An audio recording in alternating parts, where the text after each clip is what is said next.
A gente costuma pensar na leitura de um jeito bem direto, né? Entender palavras numa página. Mas e se for muito mais do que isso? Hoje a gente vai mergulhar numa ideia poderosa, a função social da leitura. Para começar, vamos tentar olhar para além desse ato de simplesmente juntar letras. A leitura vai muito, mas muito além. Se alguém perguntar para que serve ler, as respostas parecem óbvias, certo?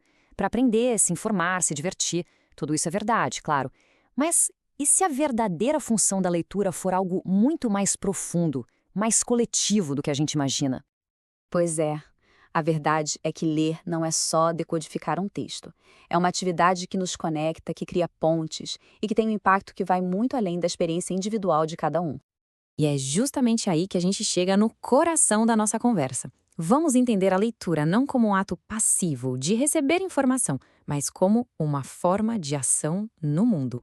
Tá, mas o que significa esse termo, funções sociais da leitura? Basicamente, é a ideia de que, desde sempre e até hoje, o ato de ler tem um poder imenso.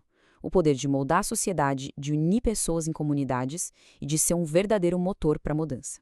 Então, o ponto central é este: ler não é só receber.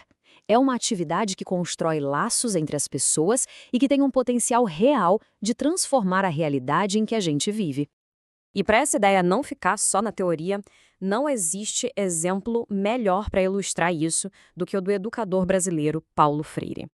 Olha, é impossível falar sobre a função social da leitura sem falar de Paulo Freire. Ele é uma figura central nesse debate. O trabalho dele se tornou um marco justamente por conectar, de uma forma que ninguém tinha feito antes, a alfabetização com a consciência social e, mais importante, com a ação para transformar. Tem uma frase dele que é famosa e resume tudo isso de forma brilhante. A leitura do mundo precede a leitura da palavra. O que ele queria dizer com isso? Que antes mesmo de aprender o beabá, a gente já lê o mundo ao nosso redor. A gente interpreta situações, entende o nosso cotidiano. Para Freire, a alfabetização era o momento de conectar essas duas leituras. E pode ter certeza que essa ideia tão poderosa não ficou só aqui no Brasil. A filosofia de Freire ecoou pelo planeta, transformando ele numa verdadeira voz global na educação. Mas qual é o tamanho real dessa influência nos dias de hoje? Será que existe um jeito de a gente medir isso? Existe sim. O projeto Open Syllabus é uma ferramenta incrível. Ele analisa milhões de planos de curso de universidades do mundo inteiro para descobrir quais são os autores e os livros mais ensinados. É como se fosse um mapa do conhecimento acadêmico global. E os dados que eles trazem são impressionantes. Na lista geral, que inclui todos os autores de todas as áreas que você possa imaginar, de Platão a Shakespeare, de Einstein a Maquiavel, Paulo Freire aparece na posição de número 163. Isso por si só já é um feito e tanto. Mas calma que fica ainda mais forte. Quando a gente filtra os dados só para a área dele, a educação, o resultado é de cair o queixo. Paulo Freire é o sexto autor mais citado em currículos de educação no mundo inteiro.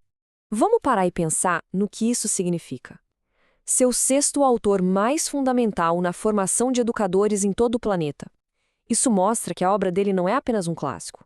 É, na verdade, uma das bases sobre a qual a educação moderna é construída.